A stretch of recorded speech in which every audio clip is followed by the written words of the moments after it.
Hey everyone, I'm Meghan Sullivan and welcome to another History and Games episode for Hades, the rogue action RPG developed by Supergiant Games and available on PC, Xbox, and Switch. I recently got a request to do a History and Games episode on the fearsome threesome known as the Fury Sisters, Megara, Alecto, and Tisiphone. And I thought, that's a great idea, so here we are. What I didn't expect was for my research to be such a hair-raising, bloody good time. What do I mean by that? Well, I'm talking about the real-life origins of the Furies, most commonly referred to in ancient Greek as the Erinyes, which translates to the Angry Ones, whose evolution from the vengeful ghosts of murder victims to punishers of those who transgress the natural order of things to straight-up troublemakers, or even sometimes benevolent goddesses, is quite a fascinating tale. So please stick around until the very end of the episode to learn all about these unique beings, because if you don't, I'll be furious. Get it? What? I thought it was clever. By the way, if you enjoyed this episode, please consider supporting me on Patreon at patreon.com/MAGHANRSullivan and following me on YouTube at Meg Sullivan so I can do History and Games full time. Thank you. So, let's start by reviewing who the Fury Sisters are. According to the game codex in Hades, quote, "The ancient Fury Sisters deal retribution for eternity against all those whose lives unspeakably befouled the lives of others. The Furies also happen to punish those who transgress the natural order of things, which is why in Hades, the Furies appear as three female bosses whose job it is to stop the protagonist, Zagreus, from leaving the underworld, which is of course taboo since the dead cannot dwell amongst the living." By the way, we'll talk about the Fury Sisters' individual appearances and personalities a little bit later on. And please forgive me, I am going to try to at least give one semi-accurate Greek pronunciation for a lot of the names, but I don't speak Greek, so I'll probably mostly stick to the standard English pronunciation, so apologies to all my Greek friends, I appreciate your patience. Alright, back to the game.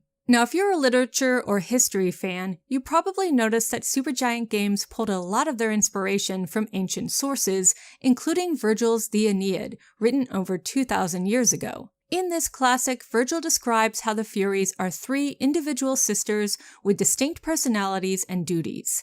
But the actual origin of the Furies is far older than Virgil, and even older than Homer, who lived nearly 1,000 years before Virgil. By starting from their earliest origins, I'm hoping it helps us to all better understand the true function of the Furies. So let's get into it. The very first possible reference to the Furies, or a Fury, is on a 3,000-year-old stone inscription found on the Greek island of Crete, written in the Linear B language of the Messenians. The inscription mentions offerings to a being named Erinou, which may be the origin of the Greek word Erinyes, the singular word for a Fury. But since we don't know much more about this deity other than its name, we have to look at a different source to try and confirm this. Luckily, the ancient geographer Pausanias might be able to help out. He mentions the Arcadians, a mountainous people in the Peloponnese of southern Greece, worshipped a goddess known as Demeter Erinyes, whom scholars think might be a contemporary or local form of Erinou. The name Demeter Erinyes means angry, implacable, or furious Demeter. Why is she so angry? Because the story goes that in order to flee from the advances of the god of oceans and rivers Poseidon, the grain goddess Demeter turned herself into a mare, but then Poseidon turned himself into a stallion and forced himself on her. Naturally, Demeter was enraged by this assault, and only calmed down once she bathed in a river to purify herself. The locals then worshipped her as both Furious Demeter and Bathed Demeter.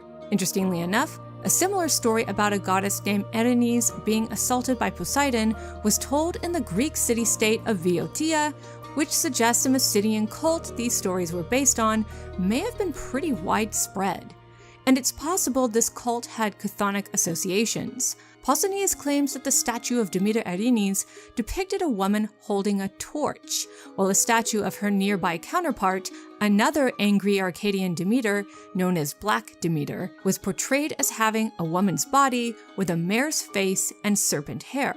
Torches, serpents, and horses all have chthonic associations, which indicates that this goddess, perhaps one of the earliest forms of a Fury, was tied to the underworld in some way. And that's important because soothing or appeasing an angry chthonic being, like say a fury, was once considered vital to early human communities. In ancient Greece, it was so important to placate underworld gods, heroes, and ghosts, all of which had the power to curse entire communities, that there were special rituals devoted to them.